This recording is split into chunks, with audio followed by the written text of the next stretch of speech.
Hi guys! Welcome back po muli to another reading. Ang ating pagbasa ngayon bilang andito tayo sa buwan ng Hunyo, wedding month na matatawag. So yung topic question na ating bibigyan ng pagbasa today ay iiwanan natin nang may patanong na sa kanya ka ba ikakasal. Para po ito sa mga couples or in a relationship. Ayan, tatagal ba kayo pero hindi ikakasal? Kailan ka ikakasal? Anong possible date? Na later on sa bawat science ay mag-iiwan tayo ng year bracket. Okay?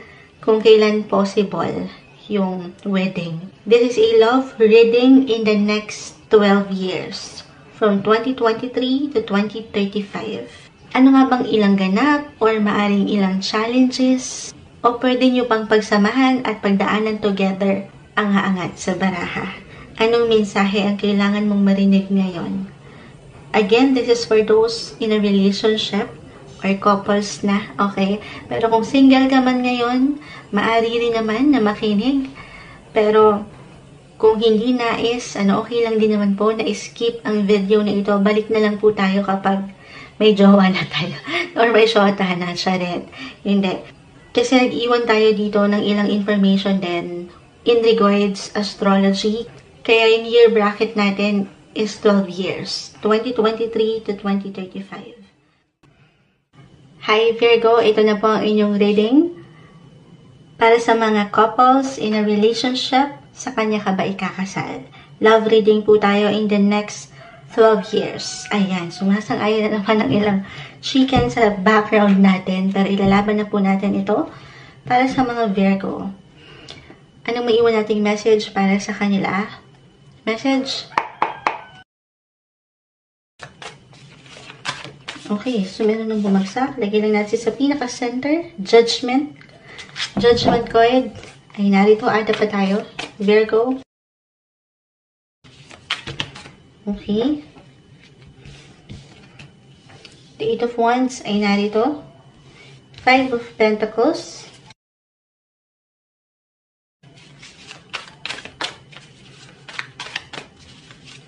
Okay, so, yung cards nang bumagsak. Spread lang po natin ang bawat isa. The Ten of Pentacles. The Strength card, reverse. The Four of Cups, reverse. Queen of Wands, reverse. Page of Pentacles, reverse. And the King of Pentacles, reverse. So, nakakuha tayo ng ilang reversal. Pero hindi naman po ibig sabihin ay hindi okay. Okay? Virgo. So, in the next coming years, Virgo, okay, Virgo, at the center of your cards with the Judgment, plus itong ilang umangat na maaring may kaugnayan, unang-una na dyan, sa pera, sa iyong buhay karera. For some of you guys, keep in mind na tayo po ay general message, pero maaring umangat yung feeling of being under pressure dito sa ilang sitwasyon sa inyong buhay. Meron ditong, to be honest, hindi ko po ito tatamisan, pero wag lang din po lalaliman. Ito very normal naman. Yung struggle, money-wise, okay? Especially na andito yung pressure para sa inyo. Kung paano nyo mapapanghawakan or matutugunan yung ilang responsibility and obligations, especially for those Virgo na nandito na sa isang relasyon kung saan meron na kayong anak, meron na kayong ilang supling na syempre pa, andun yung priority andun yung obligasyon na. At dito, worse, okay, yung pakiramdam na hindi lang kayo parang under pressure, pero yung takot, dito sa ilang judgment, okay, ilang critics or criticism na pwede niyong marinig sa inyong paligid na hindi madali. Parang halo-halo na yung emosyon na pwede niyong maramdaman sa inyong pagsasama. Or, ilan ay mapagtatanong kung worth it ka ba? Or worth it pa siya? Or meron pa bang mararating itong connection nyo? Or meron bang movement? Okay, itong ginagawa mo? Meron bang progress? Itong pinaghihirapan mo? Sabi ko nga po na may kaugnayan sa iyong buhay, karera, at pera. Na hindi madali. Lalo pa kung ikaw itong talagang nagpupush sa pang-araw-araw na buhay, trabaho. Tapos, andito rin yung isipin mo, yung iyong mga dahilan. At yun na yung magampanan itong ilang kakulangan or kailangan mong tugunan.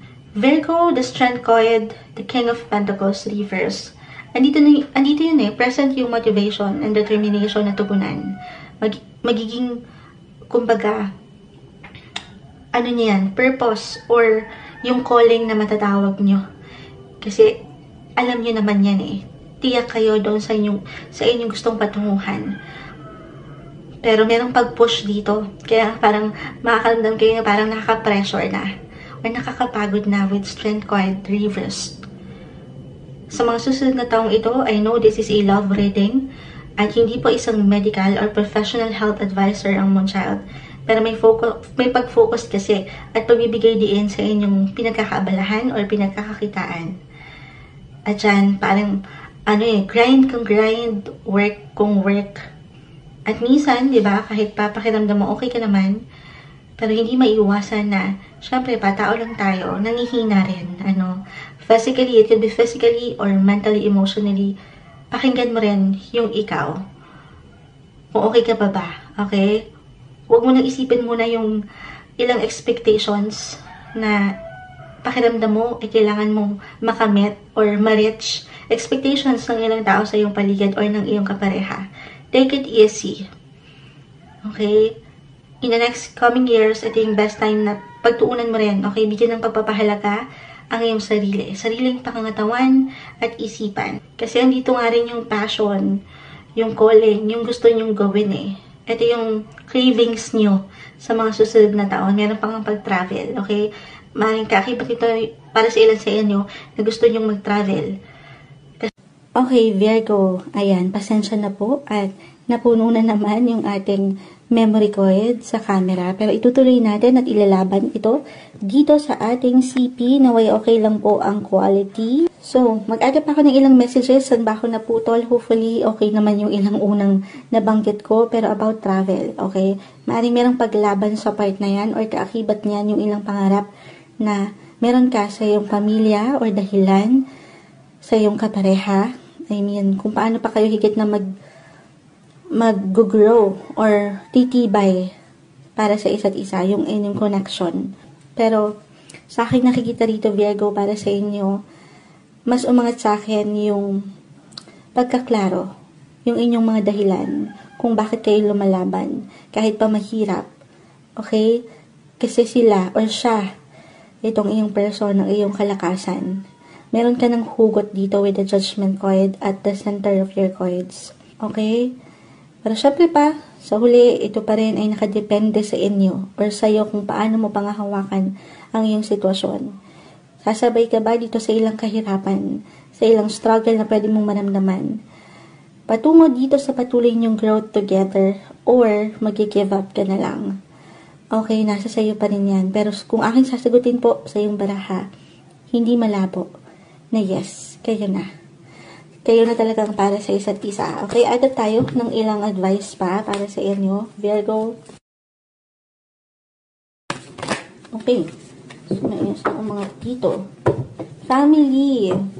Sabi ko nga actually ito, Ten of Pentacles. About family ito. This one is in reverse. Hopefully okay naman, nakikita siya. Meaning, meron kayong patuloy na bibigyan ng misyon at pagbabalansa sa part na yan. It could be about financially speaking, especially as I've mentioned kanina pa umangat yung security. Okay, siyempre pag gusto nyo silang mabigyan ng komportableng buhay. Family.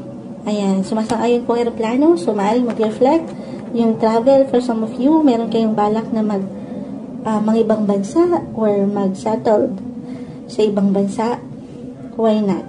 Kung hindi man, maaaring merong magta-travel, ang isa sa inyo ay mangingibang bansa upang magtrabaho para sa pamilya. So yes, para sa pamilya, it's a yes for me. Okay, so ito na, mag-share lang po ako ng ilang year bracket kung saan ay higit na mag-highlight or magbibigay diin ng iyong buhay, relasyon, pag-ibig at pamilya. Please be reminded, Virgo, that this is not an assurance. Okay? Kakarampot lang po ito na impormasyon. Napakalawak po ng astrolohiya. Isa pa, I can see your whole chart from here, because we all have our own different unique chart when it comes to astrology. Pero atin na lamang sinilip ito ng bahagya mula sa planetary transits or movement ng ilang planeta in the next 12 years. Kung hindi ka man po mismo ang ikasal sa mamamention kong taon, then maaaring ito ay isa sa miyembro ng pamilya or malapit sa iyong puso.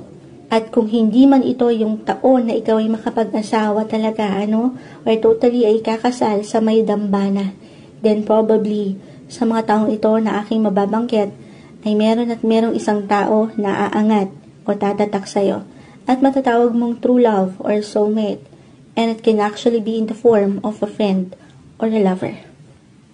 Okay, from year 2027 to 2028, 2030 to 2031, 2031 to 2032, 2033 to 2034, and 2025 to 2026. Virgo.